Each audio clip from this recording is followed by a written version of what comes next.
తాకట్లో ఉన్న బంగారాన్ని విడిపించి ఆ రోజున మార్కెట్ ధర కట్టి మిగిలిన డబ్బును మీకు అందిస్తుంది కొమ్మూరి గోల్డ్.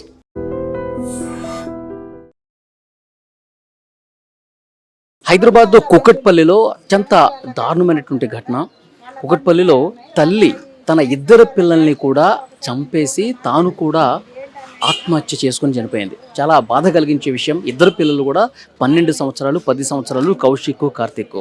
అయితే భర్త వేధింపులు తట్టుకోలేక భర్త 1 సంవత్సరం కాలంగా ఇష్టారీతన హింసకు గురి చేస్తున్నాడు, మానసిక వేధింపులకు గురి చేస్తున్నాడు. అతను 2వ పెళ్లి చేసుకున్నాడు. మహేశ్వరి అనే అమ్మాయిని 2వ పెళ్లి చేసుకున్న దగ్గర నుంచి చాలా తీవ్రంగా మానసికంగా హింసించేవాడు, శారీరకంగా హింసించేవాడు. పెద్దల మధ్య పంచాయతీ జరిగింది, కానీ ఏమాత్రం కూడా మార్పు రాలేదు. కాలనీవాసులు కొంతమంది ఇక్కడ అనుమానం వ్యక్తం చేస్తున్నారు. ఆత్మహత్య చేసుకుని చనిపోయే విధంగా ఒక కుట్ర కూడా చేసి ఉండొచ్చు అని చెప్పి అనుమానం వ్యక్తం చేస్తున్నారు. మీరు ఇక్కడ స్క్రీన్ మీద చూస్తున్నారు. ఇదే ఇంట్లో ప్రవీణ్ వచ్చి 1 గంటకు చూశాడు. 1 గంటకి వచ్చి చూస్తే భర్త ప్రవీణ్ 1 గంటకు వచ్చి చూస్తే ముగ్గురు కూడా ఆత్మహత్య చేసుకున్నటువంటి పరిస్థితి. ముగ్గురు ఆత్మహత్య చేసుకున్నట్టుగా అక్కడ సీన్ కనిపించింది. అంటే తల్లి అలాగే ఇద్దరు పిల్లలు ముగ్గురు కూడా ఉరివేసుకున్నట్టుగా అక్కడ కనిపించింది. సో వెంటనే చుట్టుపక్కల వాళ్ళకు కూడా సమాచారం అందిస్తే వాళ్ళు కూడా వచ్చి లోపలికి వచ్చి చూస్తే, తర్వాత పోలీసులు కూడా వచ్చి చూస్తే ముగ్గురు కూడా విగత జీవులుగా ఉన్నారు. మెడ మొత్తం పూర్తిగా ఎర్రగా కమిలిపోయినటువంటి పరిస్థితి ఉంది.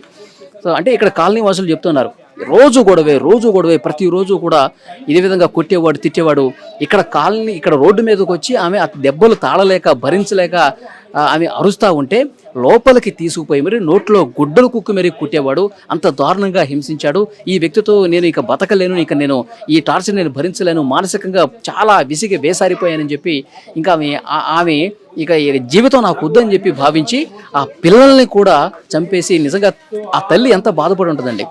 తల్లి తన పిల్లల్ని 9 మాసాలు మోసి కని పెంచిందంటే ఎంత ప్రేమ ఉంటుంది ఆ తల్లికి తన పిల్లల పట్ల. తన పిల్లలు సుఖంగా ఉండాలి, సంతోషంగా ఉండాలి, ఒక మంచి జీవితం ఉండాలని చెప్పి ఏ తల్లైనా సరే తన పిల్లలు బాగుండాలని కోరుకుంటారు. కానీ ఆ పిల్లల్ని, తన కడుపున పుట్టినటువంటి పిల్లల్ని చంపే పరిస్థితి వచ్చిందంటే ఆమె కడుపు తీపిని, ఆ మాతృత్వాన్ని వదులుకోవటానికి కూడా సిద్ధపడిందంటే ఆ మూర్ఖుడు ఎంత దారుణంగా ఆమెని హింసించాడు, మానసికంగా హింసించాడు అన్నది కూడా ఇక్కడ క్లియర్గా అర్థమవుతుంది. ఎందుకంటే ఇద్దరు పిల్లలకి ఉరి వేసి మళ్ళీ ఈమె కూడా ఆత్మహత్య చేసుకుంది, ఆమె కూడా ఉరేసుకుందంటే ఆమె ఎంత నరకం అనిపించి ఉంటుంది, ఆమె గుండె ఎంత తల్లడిల్లిపోయి ఉంటుందో కూడా ఇక్కడ కాలనీ వాసులు కూడా అందరూ చెప్తున్నారు.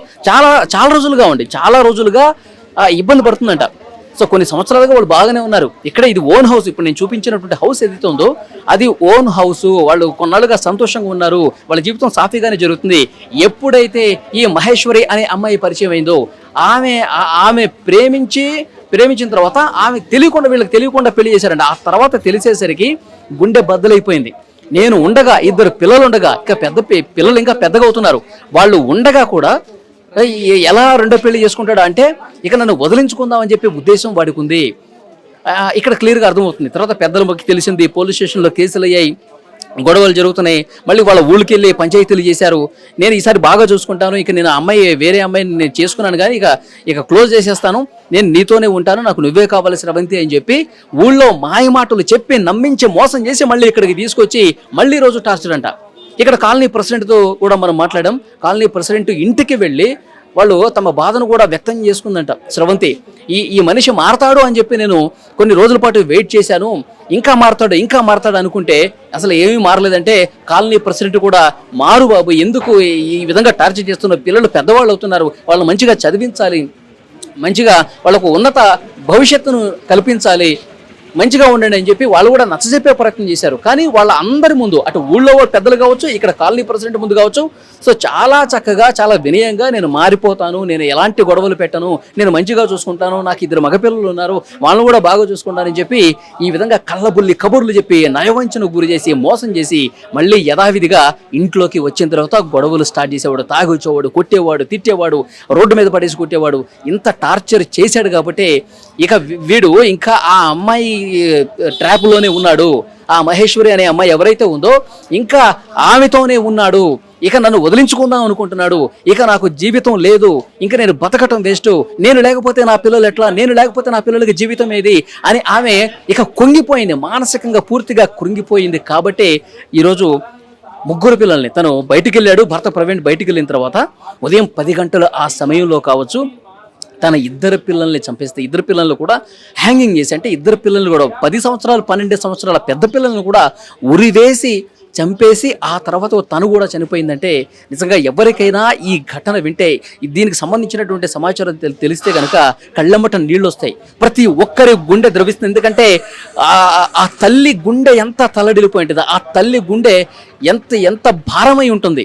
తన పిల్లల్ని తన చేత్తోనే చంపేసే పరిస్థితి వచ్చిందంటే ఆమె ఇంకెంత అల్లాడిపోయి ఉంటుంది, ఎంత బాధకు గురై ఉంటుంది.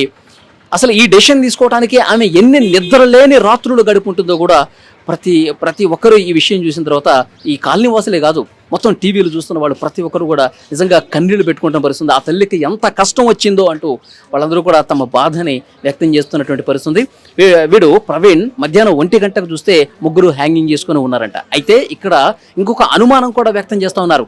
వీడే ఆ ముగ్గురిని కూడా చంపేసి చాలా బలవంతంగా వాళ్ళ ముగ్గురికి ఉరి వేసి చంపేసి ఏమి ఎరగనట్టుగా నాటకాలు ఆడి ఉంటాడా అని చెప్పి కొంతమంది అనుమానం వ్యక్తం చేస్తూ ఉన్నారు. ఇక్కడ చాలా మంది అనుమానం వ్యక్తం చేస్తున్నారు. వాడిని నమ్మటానికి వెళ్ళలేదు, పోలీసులు క్లియర్గా ఇన్వెస్టిగేట్ చేయాలి, విచారణ చేయాలి, అసలు వాస్తవాలేంటో బయటకు తీయాలి, వాడు చంపే ఉంటాడు, వాడు మర్డర్ చేసే ఉంటాడు అని చెప్పి చాలా బలంగా అనుమానం వ్యక్తం చేస్తున్నారంటే వాడి పట్ల కాలనీ వాసుల్లో ఎలాంటి అభిప్రాయం ఉంది అనేది కూడా ఇక్కడ క్లియర్గా అర్థమవుతుంది. సో ఏదేమైనప్పటికీ పోలీసులు వచ్చారు, 3 శవాలని కూడా పోస్ట్మార్టం నిమిత్తం ఆసుపత్రికి తీసుకెళ్లారు. ఇక్కడ ఆ ప్రవీణ్కి సంబంధించినటువంటి ఇల్లు కూడా ఉంది. దాని మీద దాడి చేయడానికి ఇక్కడ స్రవంతి, చనిపోయినటువంటి స్రవంతి కుటుంబ సభ్యులు వాళ్ళు అక్కడికి వెళ్తే పోలీసులు వాళ్ళని వారించినట్టుగా తెలుస్తోంది. సో ఏదేమైనప్పటికీ ఒక తల్లి తన ఇద్దరు పిల్లల్ని చంపేసి తాను కూడా చనిపోయే పరిస్థితి ఉందంటే చాలా బాధాకరమైన విషయం. సో పోలీసులు క్లియర్గా ఇన్వెస్టిగేట్ చేసి వాస్తవాలు వెలుగులోకి తీసుకురావాల్సిన అవసరం ఉంది. ఈ వీడియోను చూసిన ప్రతి ఒక్కరూ స్పందించండి. ఈ ప్రవీణ్ అనే దుర్మార్గులు 2వ పెళ్లి చేసుకుని మొదటి భార్యని ఇంత దుర్మార్గంగా మానసికంగా హింసించినటువంటి వీడికి ఎలాంటి శిక్ష వేస్తే కరెక్ట్, ఇలాంటి వాళ్ళని ఏ విధంగా శిక్షించాలి కామెంట్ రూపంలో తెలియజేయండి. And for more videos, Please subscribe to iDream. Please subscribe to iDream. Please subscribe iDream. And please subscribe to iDream. For more videos, subscribe to iDream. please like, share and subscribe to the channel. Congratulations, iDream. Subscribe to iDream. Subscribe to iDream. So subscribe to iDream Media. iDream की iDream team अंदर की huge congratulations. Please subscribe iDream Media. Please subscribe to iDream. Subscribe iDream. Please subscribe to iDream. iDream అంటే నా కళల ఛానల్ను subscribe చేసుకున్న నోరు తిరుగుతలేదు, మీరైతే గంట గుర్తు కొట్టండి. For more such videos, please subscribe to iDream.